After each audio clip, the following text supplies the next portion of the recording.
Sometimes a single court case can do more than just settle a dispute. Sometimes it can actually fix a broken law for an entire country. I know it sounds dramatic, but seriously, that's exactly what happened in India. There was this law that was supposed to speed up justice, but it was so confusing, it was actually causing legal gridlock. Today, we're going to break down the landmark ruling that finally untangled that whole mess.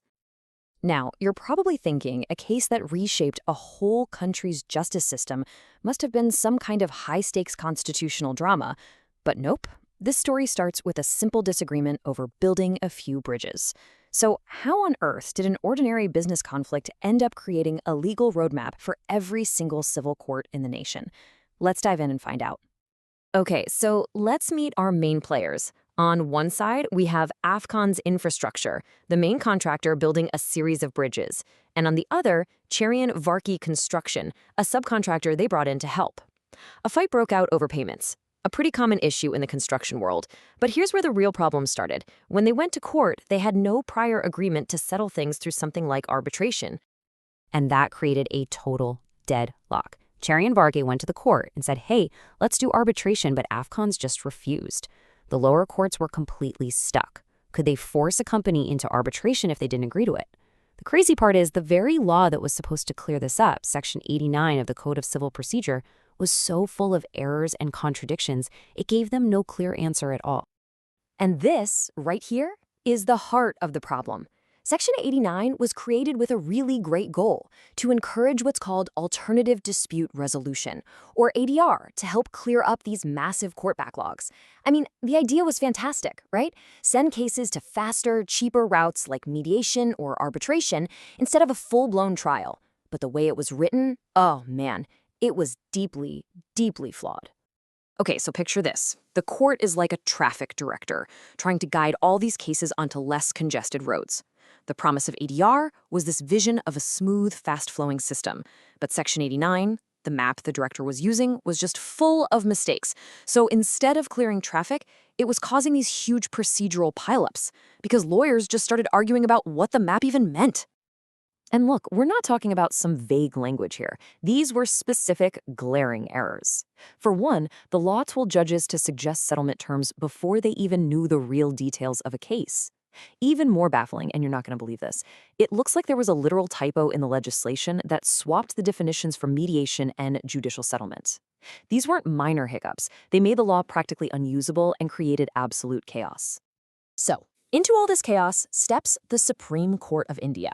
Faced with the Afcons case, the court could have just made a decision about the two companies. But they didn't.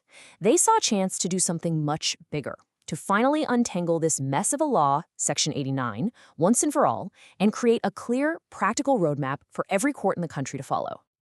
And their solution? It was just brilliantly simple. They laid out this logical, 5-step process. Step 1, get the basic facts down. Step 2, figure out if the case is even a good fit for ADR. Step 3, and this is so important, the court just presents the options, it doesn't try to dictate the terms of a settlement. Then the parties choose an option, and the court makes the referral. It was like they wrote a clear, simple user manual that replaced all that chaos with pure order. Okay, but this next part, this was the real game changer. The court drew a bright, clear line in the sand when it comes to consent. They said that for things like arbitration, where a third party actually makes a binding decision, you absolutely have to get consent from both sides. No exceptions. But for things like mediation, where a neutral person is just helping them negotiate, the court can actually nudge them or direct them to at least try it, even if one side is reluctant. This one clarification solved the entire problem at the heart of the Afcons case. But the Supreme Court didn't stop there. They went even further. See, it wasn't enough to just fix the process.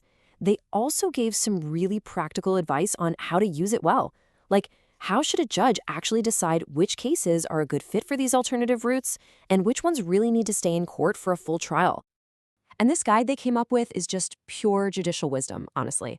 On the left, you've got all the cases that are perfect for ADR, your everyday business disputes, family matters, landlord-tenant issues. Cases where keeping a relationship intact is actually a big deal. But on the right are the big exceptions, cases that involve serious allegations of fraud or challenges to the law itself, or protecting vulnerable people like minors. The court said these need the full-on, rigorous examination you can only get in a courtroom. So you probably noticed that term Lok Adalat in the guide. And if you're not familiar with it, just think of it as a people's court. It's this incredibly effective system in India that's designed to handle a huge volume of cases that are a bit less complex, like insurance claims or utility bill disputes where the basic legal ideas are already pretty well settled. It's all about speedy justice. Now, the story could have just ended right there, a brilliant judgment that helped everyone out.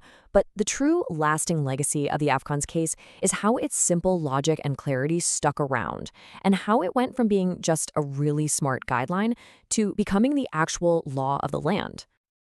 Yeah, this timeline really drives home just how huge the impact was.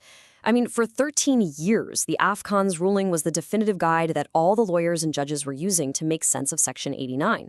And it worked so darn well that, fast forward to 2023, the Indian Parliament passed an amendment that basically wrote the court's solutions right into the law itself. When you look at the 2023 amendment, it's almost like a checklist of everything the Supreme Court fixed back in 2010. That confusing formulate terms requirement, gone. That typo that swapped mediation and judicial settlement, corrected.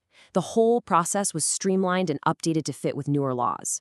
It's just this incredible example of the judiciary coming up with a solution so effective that the legislature said, yep, that's the new standard. So what's the legacy of the Afcons case? Well, it's a much clearer, way more efficient path to justice for millions. But it also leaves us with this really fascinating question about the future. As these alternative methods for solving disputes get better and better, what does that mean for the role of the court itself? Does it stop being the first stop for every problem and become more of a last resort? Something to think about, right?